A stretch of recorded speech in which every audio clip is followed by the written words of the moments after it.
చేసేటప్పుడు దీని manufacture date కనీసం ఎక్స్పైరీ డేట్ అనేది మినిమం ఉండాల్సింది ఉంటుంది. దీనిపైన బిల్లింగ్ చేసి పెట్టినారు, దీనిపైన బిల్లింగ్ చేసి పెట్టినారు, స్టిక్కర్ వేసి దీనిపైన కూడా బిల్లింగ్ చేసి పెట్టినారు. వాళ్ళని అడిగితే ఇదే బిల్తో మేము సేల్ చేస్తామంటున్నారు. ఇక్కడ మంత్ ఉంది, ఇయర్ ఉంది, డేట్ లేదు, డేట్ మెన్షన్ అయ్యలేదు. ఇక్కడ దీనికి ఎక్స్పైరీ డేట్ లేదు, మ్యానుఫ్యాక్చర్ డేట్ లేదు. పోలీస్ వాళ్ళు, ఫుడ్ సెక్యూరిటీ వాళ్ళు, మున్సిపల్ వాళ్ళు కఠిన చర్యలు తీసుకొని తగు రీతిలో స్పందించాలని కోరుకుంటున్నాను.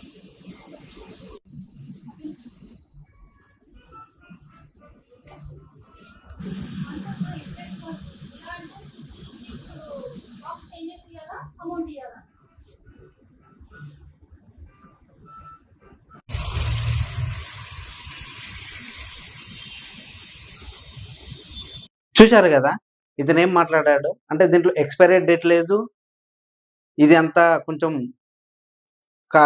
ఖరాబ్ అయిపోయిందని అతనే చెప్తున్నాడు. అంటే ఇవి మీడియాకి కనిపించట్లేదా? ఇది ఇప్పటి వరకు సోషల్ మీడియాలో ఏ ఒక్క ఛానల్లో కూడా రాలేదు. అంటే ఈ హల్దీరామ్ అనేది పెద్ద పెద్ద వ్యాపారవేత్తలు ప్రారంభించినటువంటి ఒక సంస్థ. దీనికి 76 షాపులు ఉన్నాయి.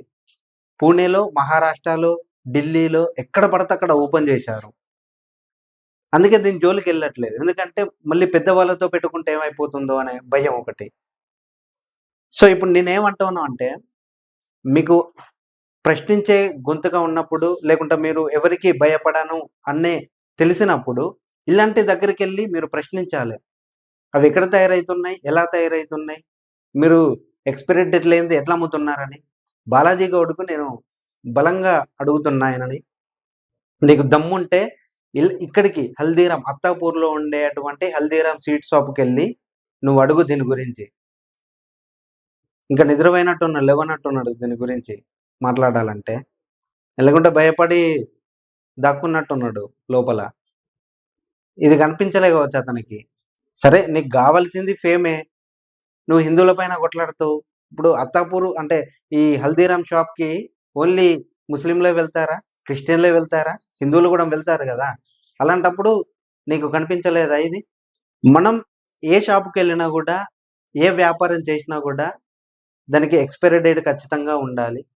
ఎందుకంటే కొన్ని కూడా ఎక్స్పైరీ డేట్లు ఎలా అంటే, కొన్ని షాపుల వాళ్ళు ఇప్పుడు ఈరోజు తయారు చేసినాయి గత ఒక 3 ఉంటాయి, 4 రోజుల వరకు ఉంటాయి.